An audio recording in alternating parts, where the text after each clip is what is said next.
मनुष्य के जीवन में यदि कोई ऐसी प्रवृत्ति है जो उसे भीतर से अशांत करती है, रिश्तों में कड़वाहट लाती है और आत्मिक उन्नति में सबसे बड़ी बाधा बनती है, तो वो है लालच। साथ संगत जी, प्यार से बोलिए धन निरंकारी जी। दासी आप जी के चरणों में अरदास करेगी, कृपया कहानी को पूरा सुने, अधूरा न छोड़े। लालच केवल धन पाने की चाह नहीं है, बल्कि ये असंतोष, तुलना, डर और अहंकार का मिला जुला रूप है। निरंकारी विचारधारा हमें सिखाती है कि जीवन का उद्देश्य केवल संग्रह करना नहीं, बल्कि आत्मा की शांति और परमात्मा की अनुभूति है। जब ये अनुभूति कमजोर होती है, तब लालच मजबूत हो जाता है, और जब परमात्मा का बोध प्रबल होता है, तब लालच स्वतः ढीला पड़ जाता है। इस लेख में हम समझेंगे लालच क्या है और ये क्यों जन्म लेता है, लालच हमारे जीवन को कैसे प्रभावित करता है, और सबसे महत्वपूर्ण, निरंकारी दृष्टिकोण से लालच से छुटकारा कैसे पाया जाए। लालच क्या है? निरंकारी दृष्टि। लालच का सामान्य अर्थ है जरूरत से अधिक पाने की इच्छा, लेकिन निरंकारी दृष्टि में लालच का अर्थ इससे कहीं गहरा है। लालच वो अवस्था है जहां मनुष्य को जो मिला है वो पर्याप्त नहीं लगता। ये लालच कई रूपों में सामने आता है। धन का लालच, पद और प्रतिष्ठा का लालच, मान सम्मान और पहचान का लालच, रिश्तों में अधिकार का लालच, यहाँ तक कि धर्म और सेवा में भी दिखावे का लालच। निरंकारी विचार के अनुसार लालच आत्मा की नहीं, मन की बीमारी है। लालच क्यों पैदा होता है? जब तक मनुष्य स्वयं को केवल शरीर मानता है, तब तक वो सुरक्षा और सुख बाहर की वस्तुओं में खोजता है। उसे लगता है पैसा होगा तो सुरक्षित रहूंगा, नाम होगा तो पहचान बनेगी, संग्रह होगा तो भविष्य सुरक्षित होगा। निरंकारी दृष्टि कहती है, जिसने स्वयं को आत्मा के रूप में जाना, उसे बाहरी सहारों की आवश्यकता कम पड़ती है। आत्मज्ञान के बिना लालच स्वाभाविक है। लालच का दूसरा बड़ा कारण है डर। कहीं मेरा कम न हो जाए, कहीं मैं पीछे न रह जाऊं, कहीं लोग मुझे भूल न जाएं। जब मनुष्य परमात्मा को पालनहार नहीं मानता, तब वो स्वयं को ही सब कुछ संभालने वाला समझ बैठता है। यही भावना लालच को जन्म देती है। आज का समाज तुलना पर टिका है। उसका घर बड़ा है, उसकी जिंदगी बेहतर दिखती है, उसके पास मुझसे ज्यादा है। ये तुलना मन में असंतोष पैदा करती है, और असंतोष से जन्म लेता है लालच। निरंकारी विचार कहता है, तुलना से तृष्णा बढ़ती है और तृष्णा से तड़प। लालच के दुष्परिणाम। लालची व्यक्ति कभी शांत नहीं रहता।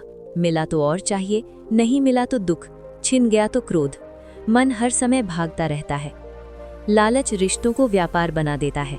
प्यार में अपेक्षा, सेवा में दिखावा, संबंधों में उपयोग की भावना। जहां स्वार्थ आ जाता है, वहां प्रेम कमजोर हो जाता है। निरंकारी दृष्टि में सबसे बड़ा नुकसान है परमात्मा से दूरी।